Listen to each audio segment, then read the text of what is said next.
I'm John Legend. I would like to thank Next Up Action Fund and the Oregon Justice Resource Center for inviting me and allowing me the privilege of speaking to you about the important work you are doing to restore the right to vote for Oregonians in prison. My team and I launched our Free America campaign because we wanted to help everyday Americans understand the issues affecting people who are incarcerated.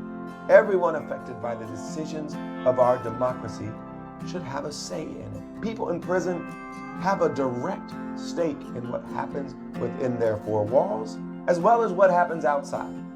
No one stops being a citizen or a mother or father when they are incarcerated. 75% of the women in Oregon prisons are mothers. They have children who are affected by the decisions that elected officials make.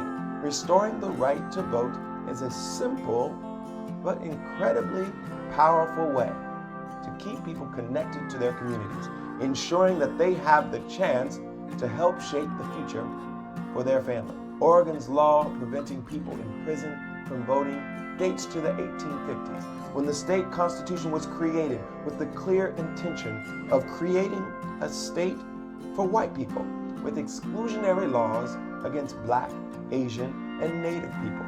In Oregon, 9% of incarcerated people are Black, whereas Black people are only 2% of the state's residents.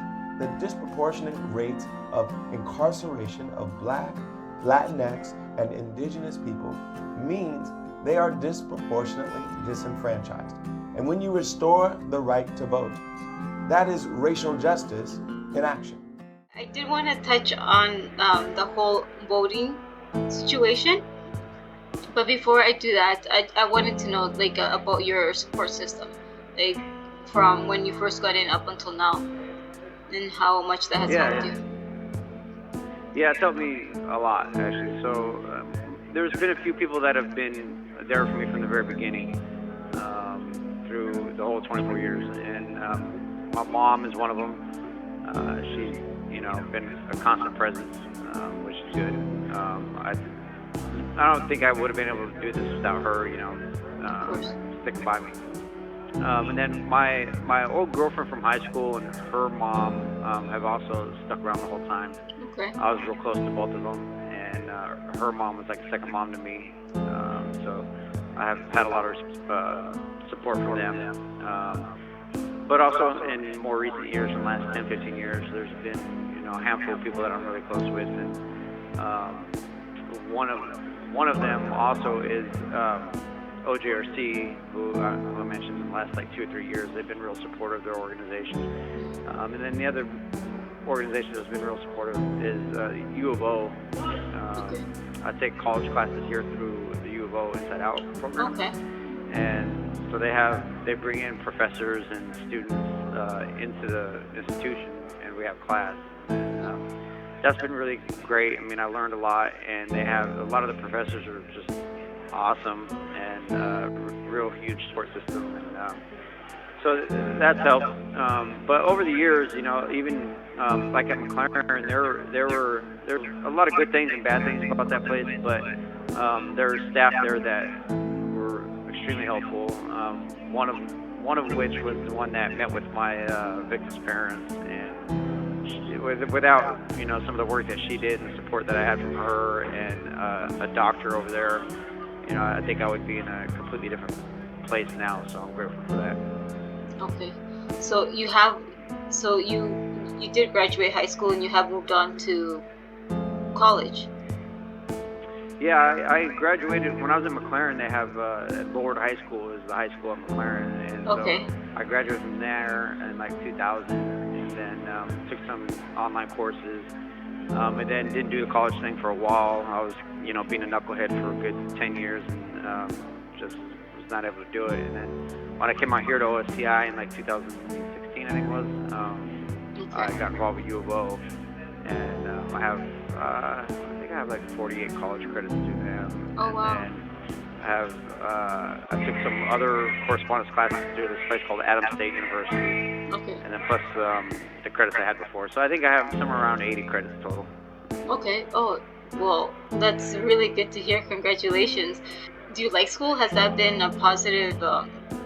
Yeah, education is like super important. I think, especially for people that are incarcerated, because a lot of times, going to school growing up, like you don't feel wanted.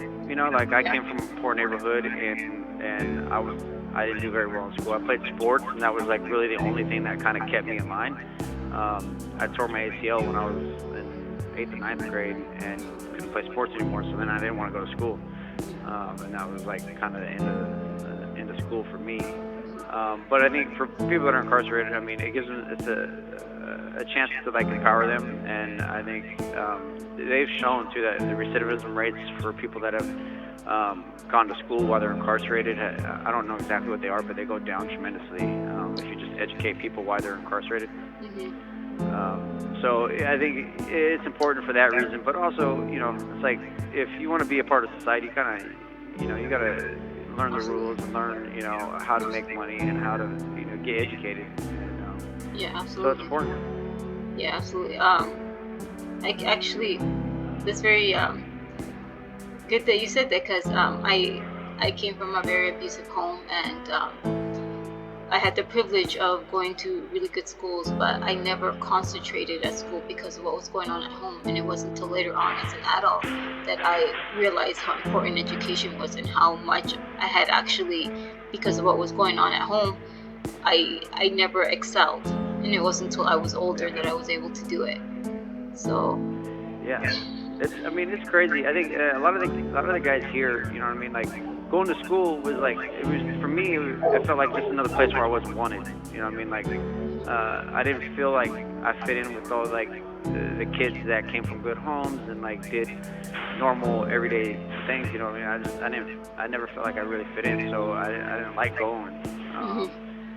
Okay. So and then a lot of times what happens is these people that are in here didn't like going to school because of the same reasons, and then they think that they're stupid or that they're bad students or that they're not going to be able to excel, Yes. And then they get here and you get them involved in the program and they're like, oh, this is not that hard, Yeah. like, oh, I can do this, and I that's how I started, and I ended up being a teacher's assistant, Okay. and helping with the U of O. Yeah, so I mean it was pretty cool, and I never in a million years would have thought I would be good at it, but it turns out I was.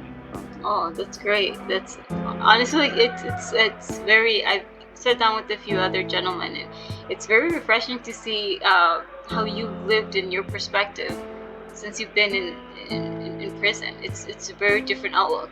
So that's yeah, like no, it makes me very happy for you, because like if I feel like your transition back into society is going to be. It's not going to be easy still, I know, but it's going to be a lot less easier as opposed to someone that didn't get any education and is still living, a certain way in prison. So yeah, it gets real easy to get caught, in a certain way of thinking in here, and real hard to escape that. And so, I think it's important, to kind of open up. Yeah, of course. Open up your paradigm a little bit and try to look beyond what you know and realize there's something else out there. Do you have any plans? So I was really lucky. About 15 years ago, I became friends with this woman who she's just freaking awesome, and we started a few businesses like 5 or 6 years ago. Oh, wow. 5 years ago now. It's been a while, yeah. It's been at least 5 years. And so I convinced her to move out here to Arizona, and from Arizona out here. And she started with the dispensary. We're the first in the nation to ever do a pot pizza delivery, and so it was kind of cool. What? And, yeah. So we have a shop called Marie Jane's, and she does pot pizza delivery. So I'm more focused on like the pizza side of it. My family's Italian, my mom's Italian, and like food and pizza and things like that have always been like, I love it, Yes, of course.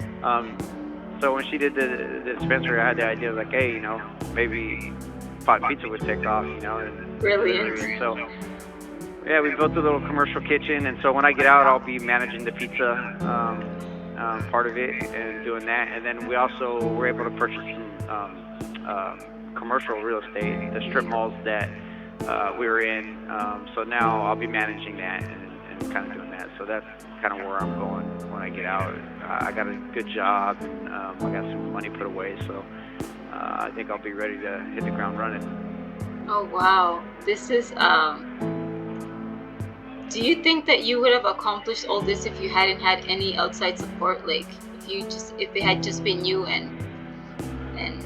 No, definitely not. I mean, that's why the emphasis for me so much is on relationships and having those positive relationships. Because if I wouldn't have had her or my mom or the people from my past that encouraged me and like stayed with me even though I was being a knucklehead, you know what I mean? Then there's no way that I would be where I'm at now, and so I appreciate them, and I think it's super important Yes. for people to realize. And it's not just those and when I say relationships, I don't mean just like those personal relationships like that, but I also mean the relationships that guys in here have with corrections officers, and the relationships that they have with their counselors and with educators and with the community, because and you're in here and you're supposed to be trying to rehabilitate yourself and do these things to reintegrate back into society. But if you're forever separated from society and separated from these relationships, then you're going to get out and you're not going to know what to do. You know what I mean? And that's when I talk about that us versus them mentality. You get stuck in here and you don't think there's any hope, and you don't have those relationships, then it's not going to be good for anybody when that person gets out. Yes, of course. Well, you have done, I believe, like honestly, I'm just amazed by how much you have done and how much work you have put into yourself and your relationships so that you can be ready when you do get out. And that's absolutely amazing. Like I'm like actually speechless because I know that we don't know each other, but I'm so proud of you. I'm so proud of you because I know that it's not easy. Like I know it's a struggle, especially even keeping relationships, from in there. I know that a lot of people, like family members, like lovers, friends, they tend to just shy away from being involved with anybody that's incarcerated. So it's amazing that your family and girlfriend, I don't know if she's your wife or your girlfriend, but to have those people still standing beside you, so that makes me so happy for you. Yeah, I'm pretty happy too. I'm lucky, and I'm really lucky, and part of that too is it's real easy to kind of like hide away in your little hole over here and feel sorry for yourself, or people gotta learn to branch out a little bit, because I feel like a lot of guys that come in here, and it's harder. It was hard for me too, like to try to reach out to people and like be proactive in doing that, because you feel ashamed for being in here, and you feel isolated, and so a lot of people just kind of withdraw themselves even more. Yes. And that happens a lot. And then also there's guys in here that don't have the family support or the friends, and they come out here at a young age and had a real messed up childhood or whatever, and so those guys have an extremely hard time transitioning back into society. And I think that's where those relationships come in, and where people, if the community wants safe individuals, then you need proximity, Yes. And this is part of the reason why I thought it was so important with like the Oregon Justice Resource Center, bringing in lawmakers and bringing in judges and bringing in all these people that can come in here and get proximity and see the people that they're making all these laws for, and the people that they're making these decisions about, and so because as well as I do, it's like you get a certain perception of somebody, Yes. and without ever meeting that person. But then you sit down and you meet that person, you talk to them face to face, and you have that communication, that dialogue, and all of a sudden you're like, oh, this guy is not what I thought. Yes, this person's not so bad. Absolutely. And I think it goes both ways. Yeah, and like you said too, like it's the family and the friends on the outside are important, but also it does make a difference when you have COs, counselors, teachers giving they're all in their occupation and really doing their job and doing their part. Like for people that don't have family, I feel like that's the next best thing, to have like a counselor, a It is. teacher, or a CO that just goes out of their way to really help them rehabilitate. So Yeah, and that's important. And the people that you see every day in here, like as an inmate, you see the people that you communicate every day with in here, that becomes like that extended family. You know what I mean? And if you're continually around guys that are doing the wrong things or having the wrong mindset, birds of a feather flock together. Type of deal. You know what I mean? yeah, So you gotta surround yourself with positivity and people that want the best for you and you want the best for absolutely. them. And it's hard, because it's real easy to get sucked into those things, Oh, those negative absolutely. things Yes. in here. But you have to, really put your best foot forward. Well, of course. Yes, of course. I completely agree. I wanted to touch a little bit on, you had mentioned about inmates, I don't want to say inmates, adults incarcerated, being able to vote. And as we all know that a large percentage go against that for obvious reasons. Why do you think you guys deserve to have that right to vote while you guys are incarcerated? Well, that's a good question, and I think you're gonna encounter a lot of people that say, "Well, this guy went to prison. Why should he have the right to vote? He forfeited that right." Which, okay, that's an argument that can be made. But I think the more important argument is that when people come to prison, they lose their liberty. They don't lose their citizenship.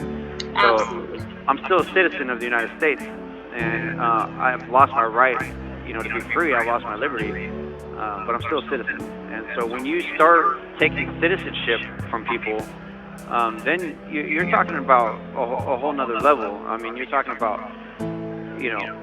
for many years, women and black people couldn't vote in this country. You know what I mean? And they said you shouldn't have the right to vote because you don't deserve it. Because of the color of your skin, because you're a woman, whatever the reason was. And it was wrong. And they're citizens of this country. They should have the right to vote. And I think the same thing applies to people that are in prison. And it's healthy for a democracy to have everybody participate in the process. And I think when you exclude people and tell them you're not wanted, you're not a part of this society, you can't vote, then that's going to make it worse for when that person gets out. And it goes back to what we've been talking about, that us versus them mentality. You want inclusion, you want people to feel like they're part of the solution and not part of the problem, then you need to allow them to be a part of the process.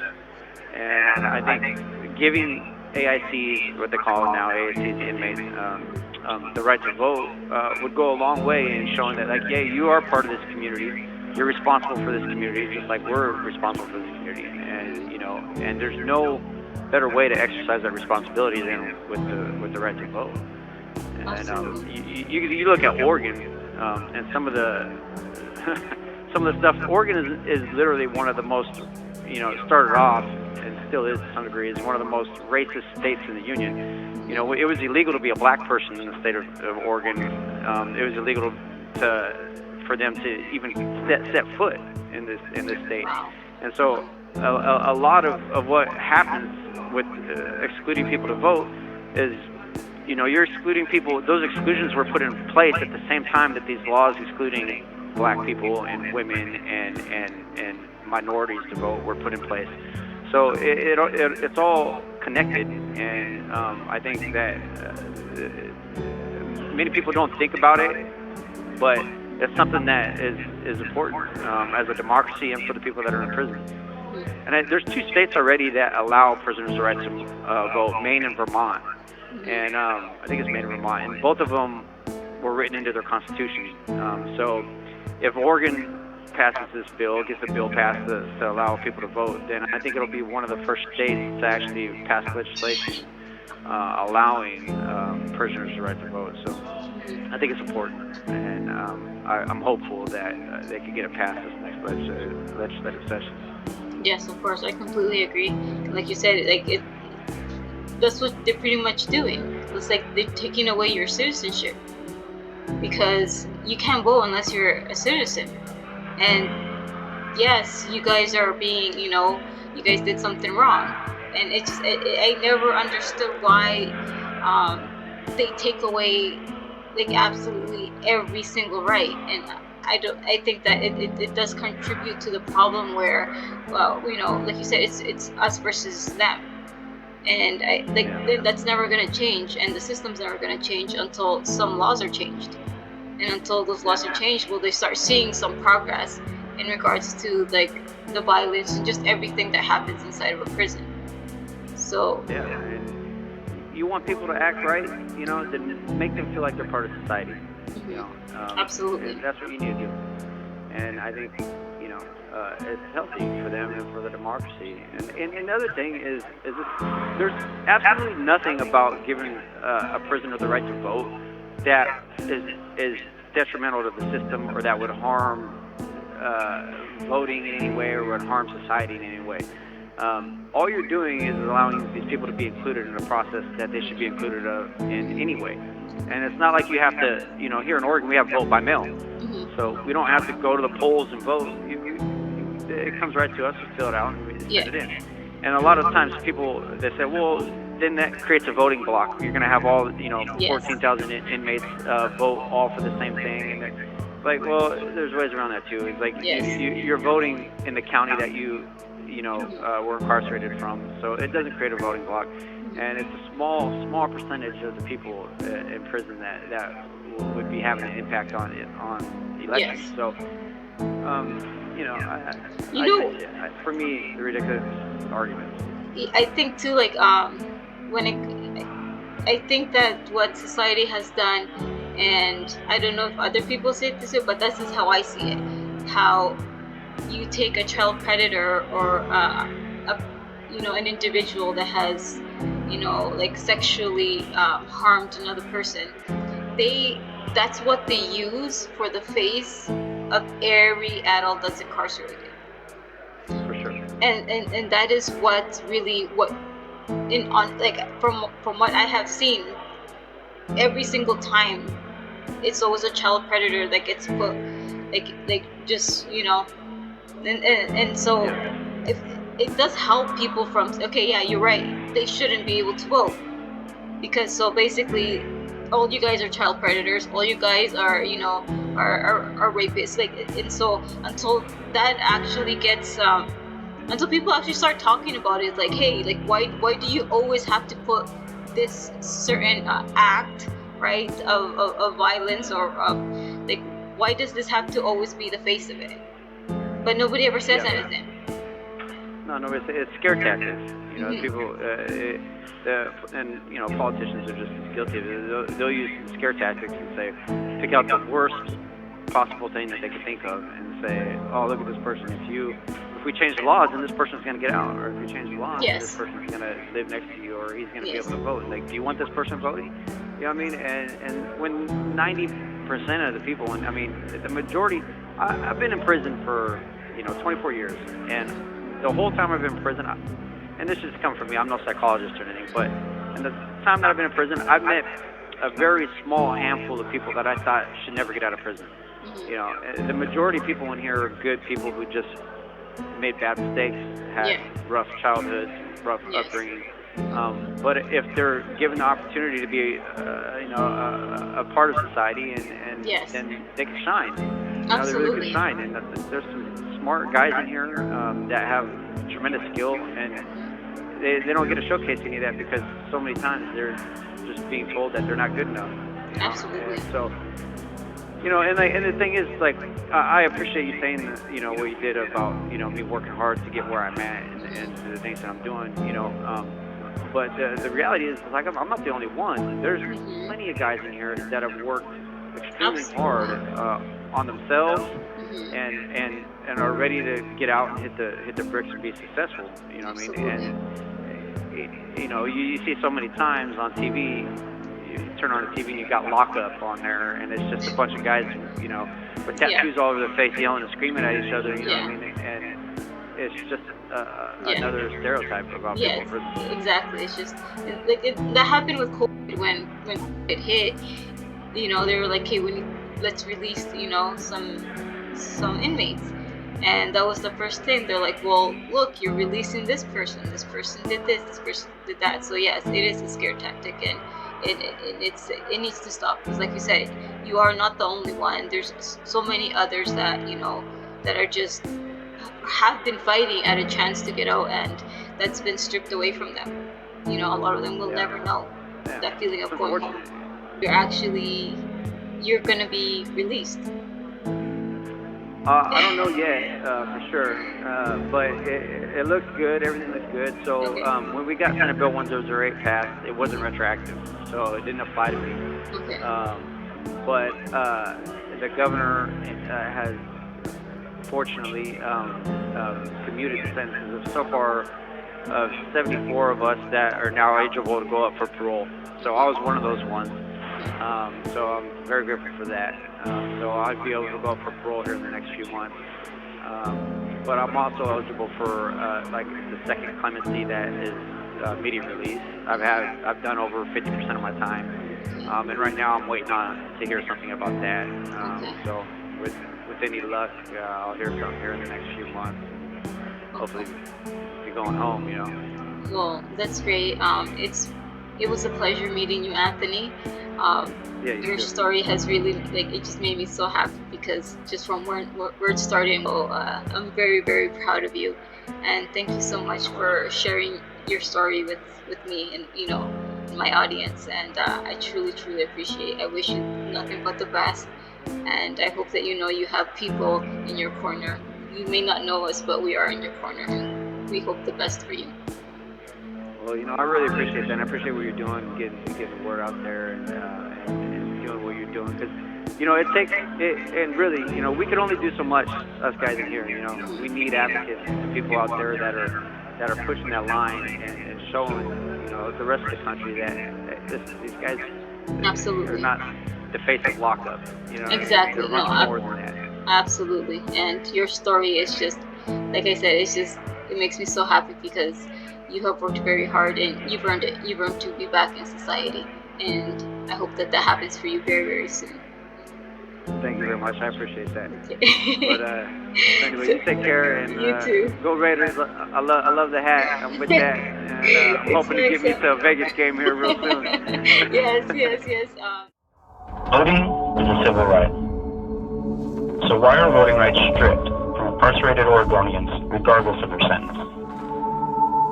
Inmates' right to vote poses no threat to society. In fact, studies show that when incarcerated people retain their connection to society with the right to vote, recidivism rates decrease. Upon reentry, these people are more likely to continue on a positive path and become active contributors to their communities. In a country where 95% of incarcerated people return to society, it's to everyone's benefit if they stay connected to the communities that we enter, making informed decisions about our world. Our criminal justice system disproportionately affects BIPOC citizens. Racial disparities in incarceration are compounded by voter disenfranchisement, because our ballots include decisions about issues that most impact those whose voices have historically been silenced. Change is possible and already in motion.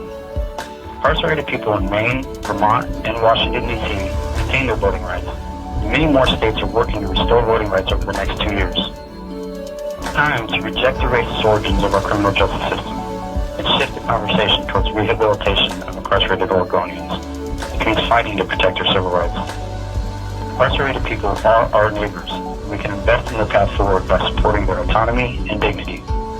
The vote is the most powerful nonviolent instrument or tool we have in a democratic society. Oregon can lead the way. By restoring voting rights, we strengthen our democracy and create a more equitable, inclusive, and fair Oregon. Your call with the Oregon State Correctional Institution has ended. Goodbye.